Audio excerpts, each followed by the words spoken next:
Assalamualaikum warahmatullahi wabarakatuh. Selamat pagi, salam sejahtera bagi kita semua. Om Swastiastu, Namo Buddhaya. Halo teman-teman semua, teman-teman mahasiswa. Pasti kita masih sama kan? Stay at home, stay safe. Oke. Semoga virus ini, pandemi ini bakalan kelar dengan cepat. Amin. Nah, pasti teman-teman yang lihat video ini adalah teman-teman saya yang produktif. Kenapa? Karena dalam video ini bakalan banyak informasi, pembelajaran, dan pengetahuan mengenai bisnis. Tepatnya pada materi kali ini yaitu uji kelayakan bisnis. Nah, buat teman-teman yang punya usaha atau sedang merintis usaha, ataupun masih merencanakan usaha di masa yang akan datang, bisa banget nih jadi referensi untuk teman-teman bagaimana sih cara menguji kelayakan bisnis Anda. Nah, untuk tahu bagaimana caranya, makanya itu terus pantengin video ini ya. Materi kali ini yaitu uji kelayakan bisnis dengan saya Megawati. Studi kelayakan bisnis yaitu usaha kegiatan yang mempelajari secara mendalam tentang suatu usaha atau bisnis yang dijalankan dalam rangka layak atau tidaknya usaha tersebut. Adapun tujuan uji kelayakan bisnis yang pertama adalah menghindari resiko kerugian. Yang kedua, memudahkan perencanaan. Yang ketiga, memudahkan pelaksanaan pekerjaan. Yang keempat, memudahkan pengawasan. Dan yang kelima adalah memudahkan pengendalian. Manfaat uji kelayakan bisnis yaitu finansial atau keuangan. Yang kedua, ekonomi nasional. Dan yang ketiga adalah sosial.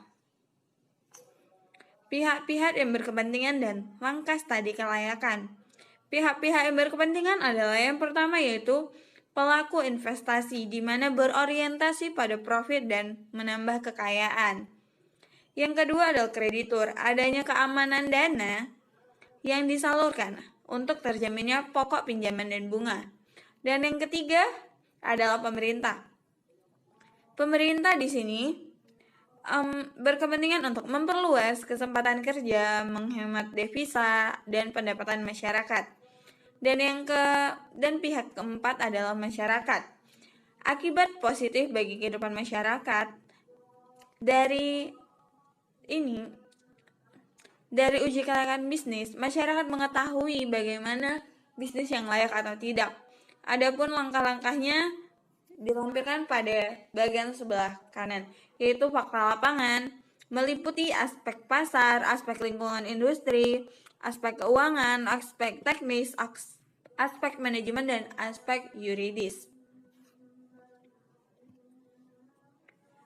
Tips penting studi kelayakan bisnis yaitu kelengkapan dan keakuratan data dan informasi tenaga ahli dalam tim studi kelayakan, penentuan metode dan alat ukur yang tepat, loyalitas tim studi kelayakan. Faktor penyebab kegagalan yang pertama adalah data dan informasi tidak lengkap.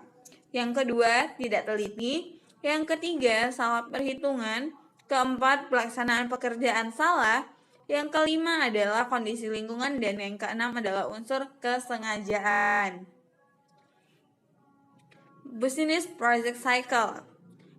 Berikut adalah bagian business project cycle. Yang pertama adalah bisnis, di mana planning meliputi yang pertama adalah identifikasi dan preparation, yang kedua appraisal, yang ketiga evaluation and implementation, yang keempat adalah project operation, yang kelima adalah mentoring and control, dan yang terakhir adalah evaluation atau evaluasi. Tahapan dalam studi kelayakan bisnis. Yang pertama adalah pengumpulan data. Yang kedua, setelah data dikumpul maka harusnya dikelola. Yang ketiga, setelah data dikelola maka harusnya dianalisis. Kemudian tahapan keempat adalah pengambilan keputusan. Yang kelima, dalam pengambilan keputusan ini adalah sebagai penentu layak atau tidaknya usaha tersebut. Bisa jadi dilanjutkan dengan rekomendasi dan pelaksanaan usaha. Namun ketika tidak layak, maka bisnis tersebut bisa dibatalkan. Nah, demikianlah hasil presentasi di video ini. Semoga teman-teman dapat menambah pengetahuan dari video ini. Kemudian jangan lupa klik like, comment, and subscribe untuk channel di bawah ini.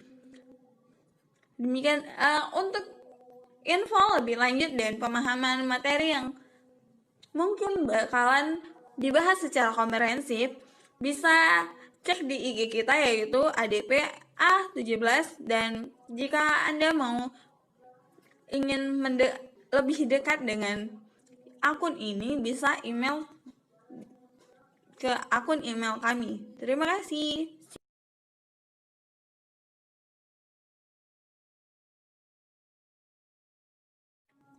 See you next time.